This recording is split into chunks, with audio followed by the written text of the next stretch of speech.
Hello everyone, आपका स्वागत है मेरे चुनियो फुजोशी में।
लो और इसके बाद हम सीधा घर चलेंगे, समझे तुम?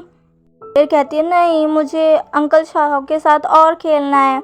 कहता है यार मैंने कहा ना, अब हम घर चलेंगे तो घर चलेंगे। तभी जान ईबो को रोकते हुए कहता है ईबो, तुम बच्ची को क्यों डांट रहे हो? अच्छा ठीक है, तुम्हें नहीं खाना ना, ठीक है तुम यहीं बैठो और हमें खाते हुए देखो, हम तो खाएंगे। और जान अपने और ईयर के लिए फूड ऑर्डर कर देता है। साथ में वो और भी कई सारी चीज़ें ऑर्डर करता है। ईबो उन सारे फूड को देखते हुए बोलता है तुम इतना सारा खाने वाले हो? जान कहता है क्या तुम्हें कोई प्रॉब्लम है? ईबो कहता है नहीं, मुझे क्यों प्रॉब्लम होगी, खाओ तुम्हें जितना खाना है खाओ। जान अब अपने हाथों से ईयर को फूड खिलाने लगता है। ईयर भी बड़े प्यार से जान के हाथों से खाना खा रही थी। जान और ईयर को ऐसे साथ देखकर ईबो के चेहरे पर भी एक छोटी सी स्माइल आ जाती है और वो जान और ईबो को साथ में ऐसे देखकर बहुत खुश होता है। जान और ईयर लंच कर ही रहे थे, तभी वहाँ पर एक जोरदार गुड़गुड़ की आवाज़ आती है। जान और ईबो दोनों ही उस आवाज़ से शॉक हो जाते हैं, क्योंकि वो आवाज़ कहीं और से नहीं बल्कि ईबो के पेट से आई थी, जो कि गुड़गुड़ कर रहा था। जान ईबो को देखकर अपनी आंखें बड़ी कर लेता है और एक बहुत बड़ी सी स्माइल देकर ईबो को टीज करने लगता है। ईबो का पूरा फेस रेड हो जाता है। उसे जान के सामने इस तरह बहुत ही ज़्यादा शेमलेस वाली फीलिंग आ रही होती है। ईबो अपने मन में कहता है ओह शिट, तुम्हें भी अभी बचना था। जान कहता है लगता है किसी को भूख लगी है। ईबो जान की तरफ देखता है। जान कहता है अगर भूख लगी है तो खा लो, ऐसे जिद क्यों कर रहे हो? ईबो कहता है नहीं, मुझे नहीं खाना।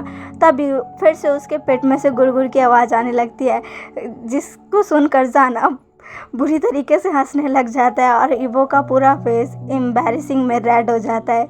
ईयर भी अपने डैड को ऐसे देखकर अपने मुंह पर हाथ रखकर हंसने लग जाती है और फिर कहती है डैड आप देखो, आपके पेट से आवाज़ आ रही है, आपको भूख लगी है, आप खा लीजिए ना।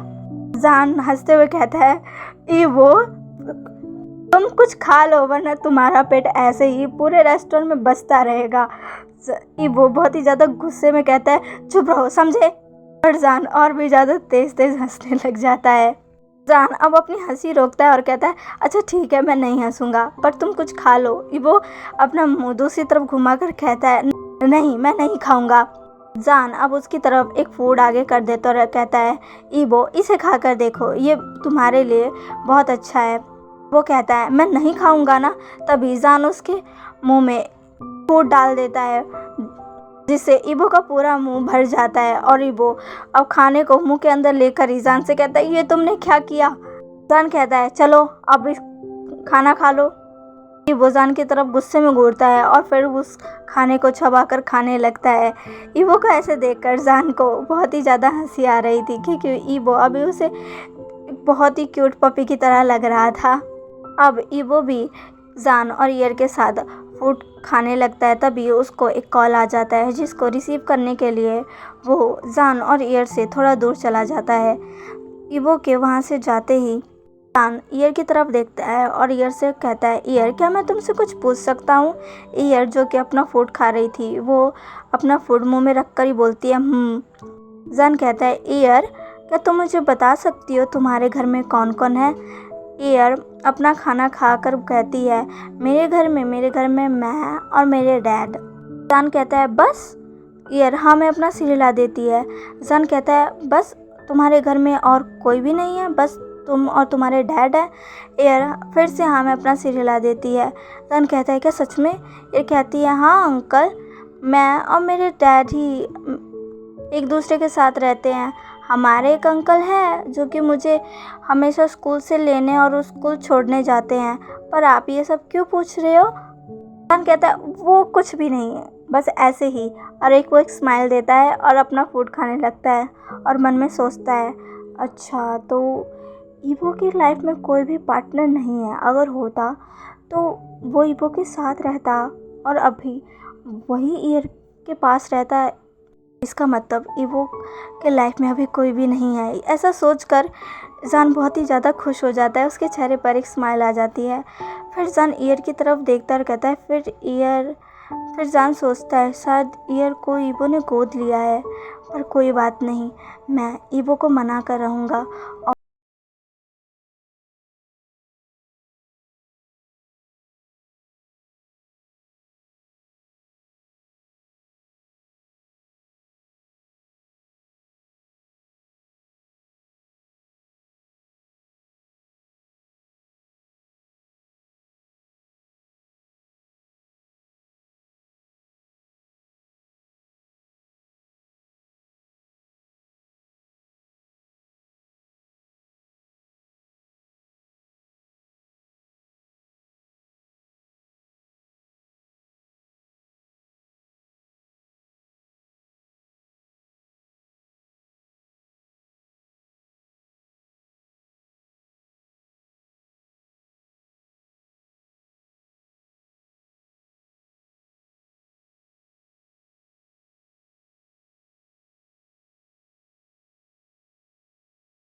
जान कहते वो मुझे तुम्हारा वो फेस याद आ गया था, इसी वजह से मैं हंस रहा था। और वो फिर से हंसने लग जाता है जिसकी वजह से ईवो को बहुत ही तेज गुस्सा आ जाता है और वो जान से कहता है मिस्टर साहब आप चुप रहेंगे कि नहीं, आप हंसना बंद करिए वरना मैं आपको छोड़ूंगा नहीं।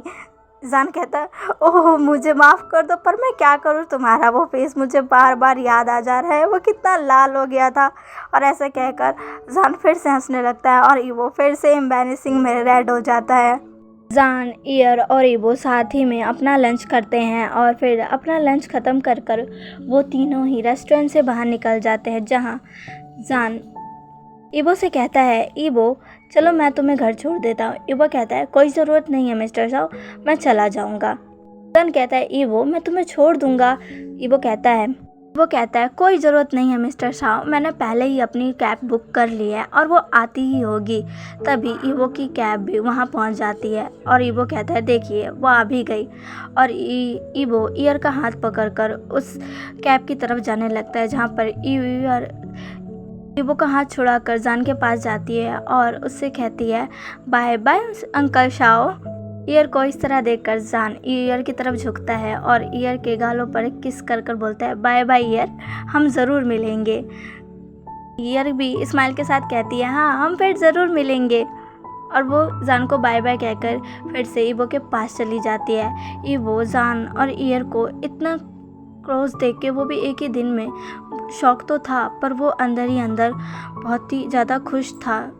ईबो अब ईयर का हाथ पकड़कर उसे कैब में बैठा देता है और खुद भी कैब में बैठकर वहाँ से चला जाता है। जान थोड़ी देर तक तो ईबो को वैसे ही जाते हुए देखता है, पर वो एक छोटी सी स्माइल करता है और कहता है, ईबो देखना, एक दिन मैं तुम्हें ज़रूर मना लूँगा। मुझे पता है मैंने जो किया है वो माफ़ी के लायक तो नहीं है, पर मैं अपनी पूरी कोशिश करूँगा कि मैं तुम्हें फिर से अपनी लाइफ में ला सकूँ और तुम्हें वो सब दे सकूँ जो तुम डिज़र्व करते हो, जो मैंने पहले नहीं दिया था।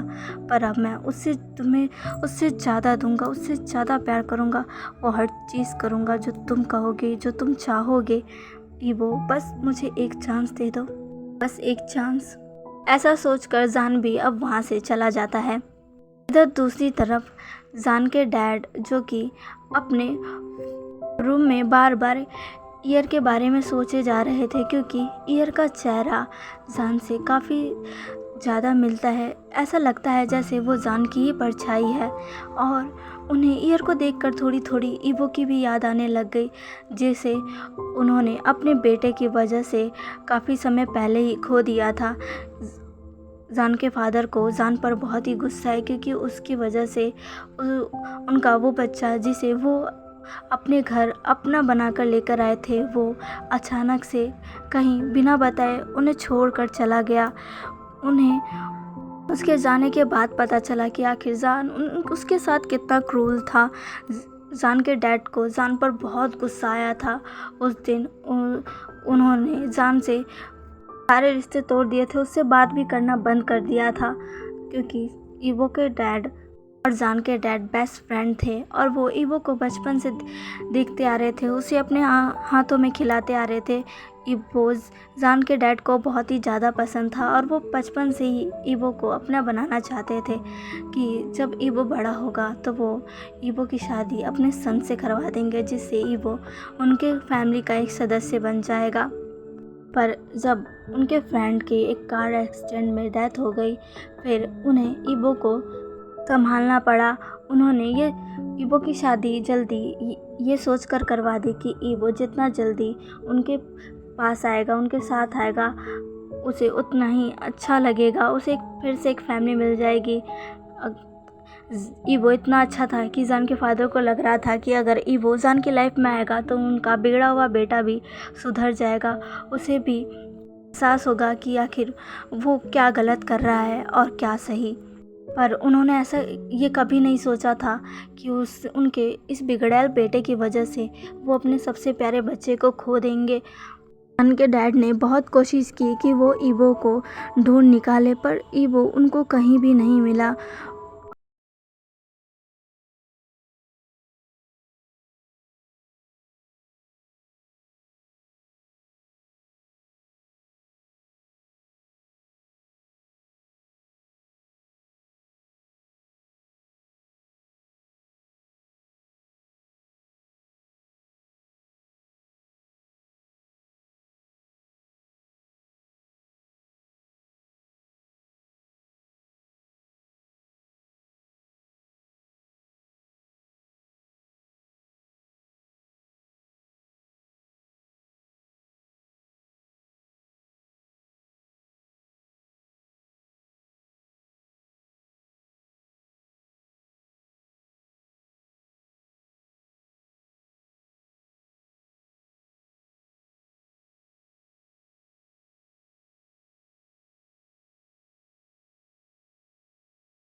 हैं।